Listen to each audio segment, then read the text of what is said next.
Welcome you all. तो prime minister अपने जो 3 इंडो पैसिफिक देशों की यात्रा करने वाले हैं, उसमें पहले क्रम में इंडोनेशिया पहुंच गए हैं।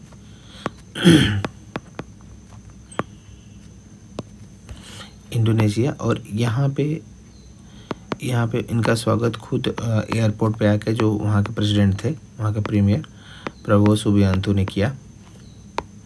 प्रबोवो सुबियांतो इंडोनेशिया के प्रेसिडेंट हैं और 2025 में भारत की यात्रा कर चुके थे, इसलिए अब इंडिया के प्रीमियर की बारी थी।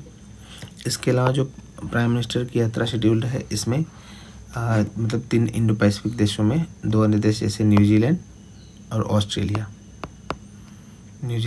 ऑस्ट्रेलिया। तो पहले क्रम में प्राइम मिनिस्टर इंडोनेशिया पहुंचे हैं। इंडोनेशिया भारत का एक तरीके से इंडो मैरीटाइम पड़ोसी देश है। यहाँ पे अंडमान सी और यहाँ पे इंडोनेशिया का ये सुमात्रा आइलैंड है। ये पहले तो इसकी लोकेशन बहुत इंपॉर्टेंट है। जैसे ये मलक्का स्ट्रेटा ऊपर इसके जस्ट मलय पेनिनसुला है,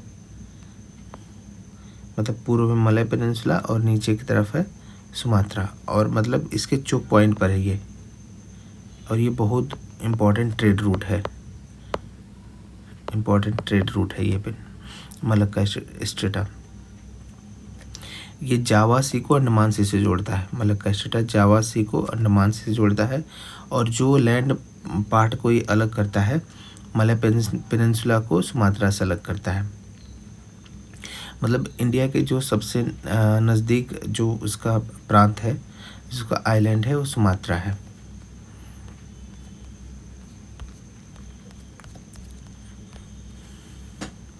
और एक मतलब यहाँ पे एक प्रोजेक्ट बनाने की बात चल रही है, जो एके प्रांत है। एके प्रांत यहाँ पे सुमात्रा में ही एके प्रांत है। एके प्रांत ACEH एके प्रांत को यहाँ के इंदिरा पॉइंट से जोड़ने की, बहुत दूर नहीं, 90 नॉटिकल माइल दूर है।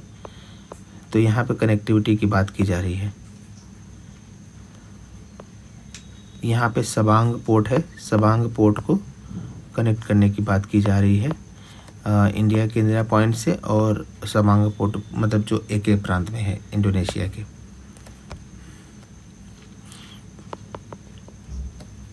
तो सुमात्रा में एके प्रांत है और ये बहुत नज़दीक है इन जो अंडमान निकोबार का द्वीप है, इंदिरा पॉइंट से।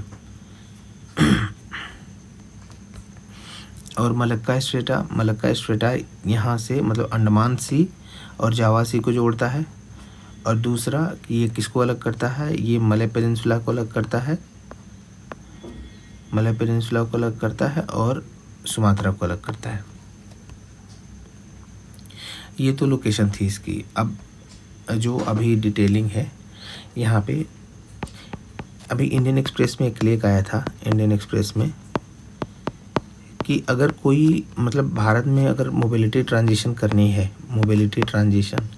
इलेक्ट्रिक मोबिलिटी मतलब अलग इसको बूस्ट देना है, तो यहाँ के जो निकिल है, मतलब इंडोनेशिया का निकिल है, उसको मतलब इंडोनेशिया का जो निकिल है उसका आयात भारत में ज़रूरी है। इंडोनेशिया निकिल का सबसे बड़ा रिजर्व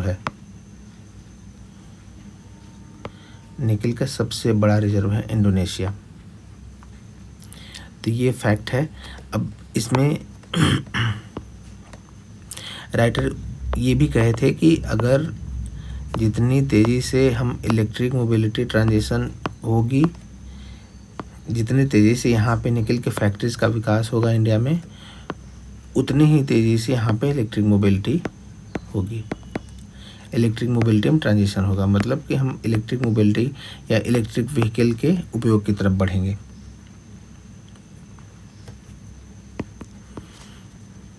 अभी क्या है, वहाँ पे इंडोनेशिया में ज़्यादातर जो इसके डाउन स्ट्रीम प्रोसेसिंग मतलब कि इसके विकास में जो निकिल है, निकिल के विकास में प्रोसेसिंग में चाइनीज़ कंपनियां लगी हुई हैं। चाइनीज़ कंपनियां लगी हुई हैं ज़्यादातर। तो इंडिया को यहाँ से तो कम्पीट करना पड़ेगा चाइनीज़ कंपनियों से।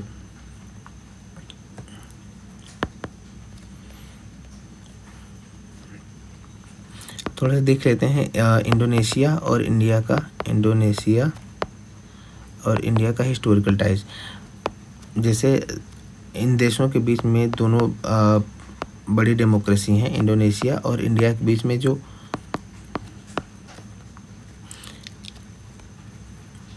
मतलब सेंचुरीज पहले संबंध था, चोलों के समय से ही, सेंचुरीज पहले से। लेकिन 1949 में इंडिया ने मान्यता दिया इंडोनेशिया की स्वतंत्रता को। इंडिया ने मान्यता दिया 1949 में। 1949 में ही डिप्लोमेटिक रिलेशन इस्टेब्लिश हुए।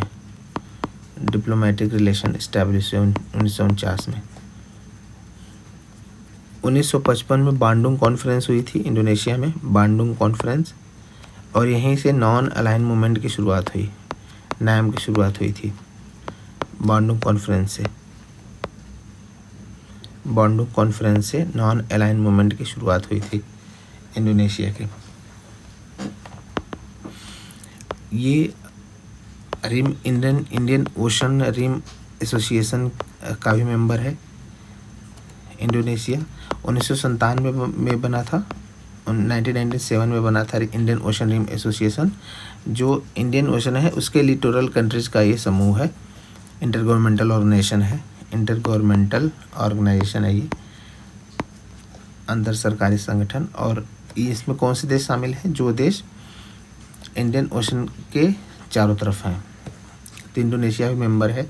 1997 में बना, 1997 में बना था ये Indian Ocean Rim Association. Ebene में इसका हेडक्वार्टर है, एबनी, मॉरिशस में।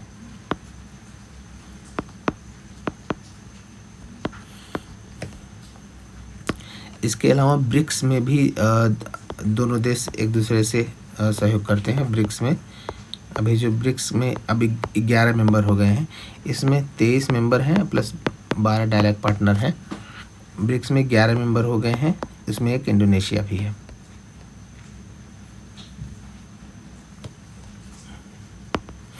ट्रेड जो अभी है, ट्रेड मतलब इंडिया जो चल रहा है अभी 20 बिलियन डॉलर करीब इंडिया अभी ट्रेड डिफिसिट है। क्योंकि यहाँ से इंडिया जैसे पाम ऑयल और इसके अलावा मतलब इंडोनेशिया के पक्ष में ट्रेड है ये, और 20 बिलियन डॉलर के करीब अंतर है। पाम ऑयल और इवन जैसे कोल वगैरह इंपोर्ट करता है इंडिया, कोल एक्सेट्रा इंपोर्ट करता है। और 2030 तक जो लक्ष्य है इनका दोनों देशों का बढ़ाकर जो मतलब ट्रेड को 2030 तक बढ़ाकर 100 बिलियन डॉलर करने का है। 2005 में दोनों देशों के बीच इकोनॉमी जो स्ट्रेटेजिक पार्टनर साइन हुआ था, स्ट्रेटेजिक पार्टनरशिप एग्रीमेंट साइन हुआ था 2005 में। लेकिन अब 2018 में इसको एलिवेट करके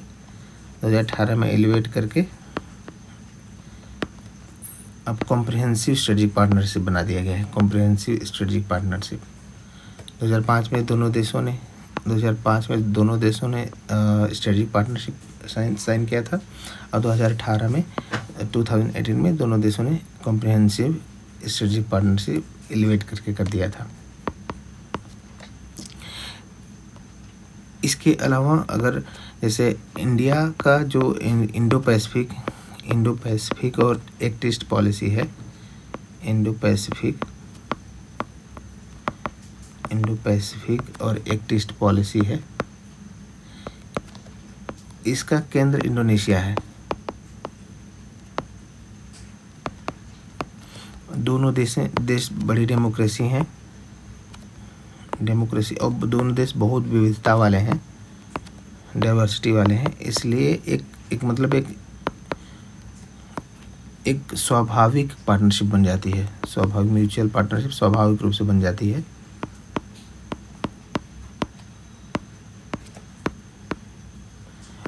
और जो इंडोनेशिया है दुनिया का सबसे बड़ा मुस्लिम कंट्री है। इसने अभी अपनी राजधानी शिफ्ट की है, मतलब शिफ्ट करने का प्लान है इस इंडोनेशिया का। पहले यहाँ जावा में सुमात्रा होता था, सुमात्रा जो इसकी कैपिटल है जावा में, यहाँ पे जकार्ता। अब इसको बोर्नियो में कर दिया जाएगा, बोर्नियो में, यहाँ पे सुअंतारा, यहाँ पे बोर्नियो में सुअंतारा। तो बोर्नियो में 3 देश हैं, यहाँ पे अगर मैप देखें आप तो बोर्नियो में 3 देश हैं।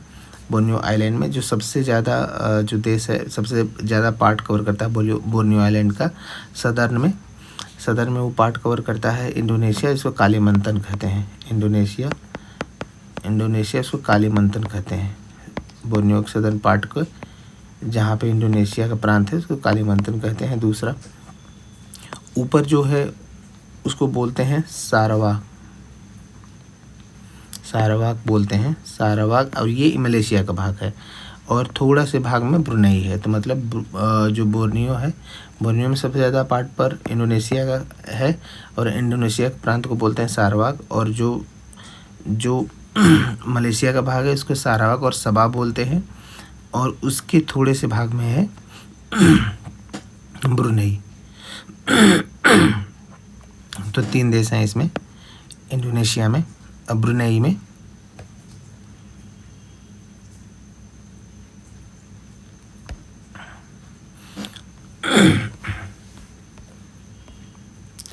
इंडोनेशिया की सबसे बड़ी विशेषता है कि मतलब अभी जो इसने डिप्लोमेटिक सेटअप अपना ऐसा किया है कि मतलब दो बड़ी पावर्स के बीच उलझे बिना इसने इकोनॉमिक टाई को इस्टेब्लिश किया है। जैसे चाइना बहुत ज़्यादा इन्वेस्ट किया है इंडोनेशिया में, चाइना के साथ व्यापार भी ठीक ठाक है। और चाइना और इंडोनेशिया की मतलब कई जैसे एक तरीके से जो वहाँ का मैरीटाइम जो बॉर्डर लाइन है उसको लेकर विवाद भी है। जैसे यहाँ पे एक आइलैंड है, नातुना आइलैंड, यहाँ से चाइना की 9 डैश लाइन जाती है, ऐसे यू शेप में 9 डैश लाइन ऐसे है चाइना की। और यहाँ पे नातुना आइलैंड है, नातुना आइलैंड जो है इंडोनेशिया का है। और चाइना तो उसके मतलब उसके जो सॉवरेंटी को मानता है कि नातुना आइलैंड में चाइना की सॉवरेंटी है। लेकिन चाइना के जो मैरीटाइम जो एक्सक्लूसिव इकोनॉमिक जोन है और इंडोनेशिया का जो एक्सक्लूसिव इकोनॉमिक जोन है, स्पष्ट नहीं है, ये स्पष्ट नहीं। इसलिए चाइना कहता है कि जो शिपिंग का या इवन जो फिश प्रोडक्शन का ये मेरा राइट है, मिनरल एक्सट्रैक्शन का ये हमारा राइट है। तो इसी को लेकर विवाद है। और यहाँ पे नातुना आइलैंड है, नातुना आइलैंड में चाइना जो सॉवरेंटी है वो मतलब इंडोनेशिया की सॉवरेंटी है, नातुना आइलैंड में। इसके अलावा जो इंडोनेशिया है, इंडोनेशिया अब मतलब हो सकता है भारत और इंडोनेशिया के बीच में ये बात हो कि अब इंडोनेशिया भी ब्रह्मोस खरीदे, जो सुपरसोनिक क्रूज मिसाइल है, ब्रह्मोस खरीदे। अभी फिलीपींस खरीद रहा है, फिलीपींस के बाद इंडोनेशिया हो सकता है खरीदे। तो ये जो कॉम्प्रिहेंसिव जो स्ट्रेटजिक स्ट्रेटजिक पार्टनरशिप है, ये और बूस्ट हो सकती है, जिसको 2018 में एलिवेट किया गया था, ये और बूस्ट हो सकती है। और अगर निकेल का प्रोडक्शन मतलब इंडिया के फेवर में आ जाता है निकेल का, तो और इसको प्रैक्टिकल एक तरीके से रूप मिल जाएगा, जो कॉम्प्रिहेंसिव पार्टनरशिप एग्रीमेंट है, स्ट्रेटजिक पार्टनरशिप है, जो कॉम्प्रिहेंसिव 2018 में साइन हुई थी। तो ये इसको और बूस्ट मिल जाएगा।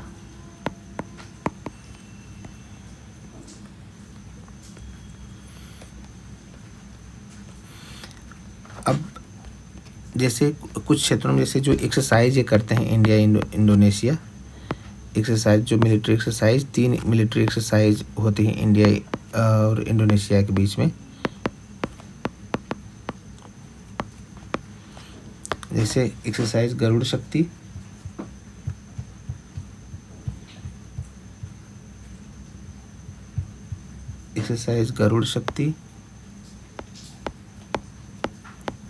इसमें स्पेशल फोर्सेस भाग लेती हैं।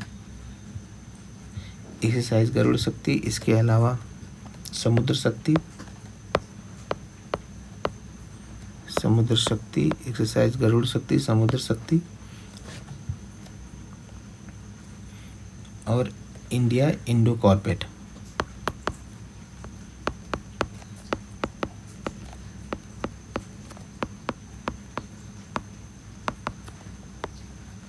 ये 3 लेवल पर ये एक्सरसाइज करते हैं, गरुड़ शक्ति, समुद्र शक्ति और इंडिया इंडो कॉर्पेट। ये 3 एक्सरसाइज हैं दोनों देशों के बीच में।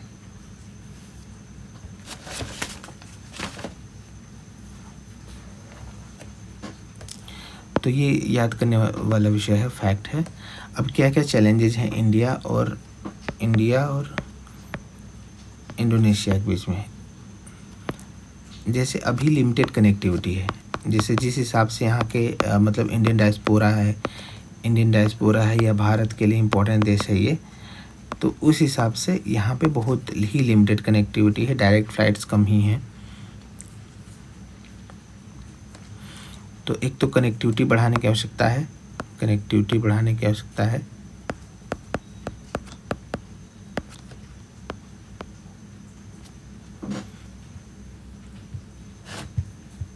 दूसरा चाइना का जो इकोनॉमिक डोमिनेंस है, इकोनॉमिक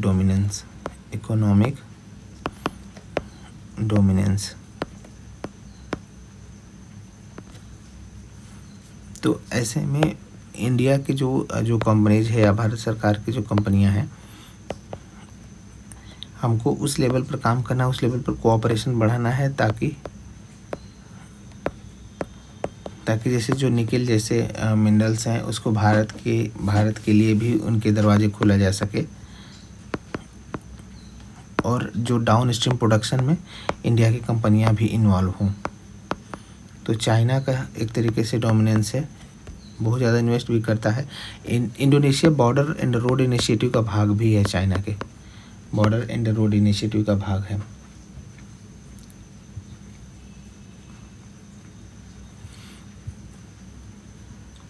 और तीसरा जैसे ट्रेड इम्बैलेंस है, जैसे मैंने बताया था कि लगभग $20 बिलियन का ट्रेड इम्बैलेंस है।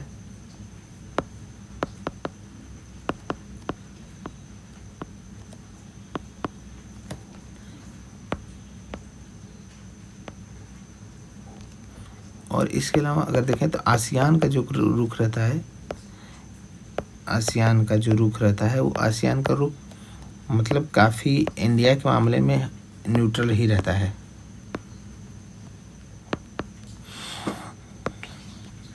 तो 3-4 ऐसे चैलेंजेस है बड़े।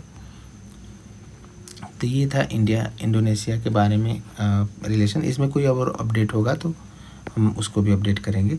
तो अभी जो प्रधानमंत्री जो इंडो पैसिफिक नेशन के 3 देशों के नेशन की यात्रा पर है, उसमें जो पहला देश है वो है इंडोनेशिया। मैप बहुत इम्पॉर्टेंट है, प्रीलिम्स के पॉइंट ऑफ व्यू से। अक्सर यहाँ से क्वेश्चन पूछे ही जाते हैं, ख़ास तौर पे जैसे ये जो मलक्का स्ट्रेटा, क्योंकि यहाँ पे जैसे स्ट्रेट ऑफ हरमुज है, ये भी बहुत बड़ा इम्पोर्टेंट चोक पॉइंट है मलक्का स्ट्रेटा। जावासी यहाँ पे है, और इसके अलावा जो मलक्का स्ट्रेटा है अंडमान सी और जावा सी को जोड़ता है।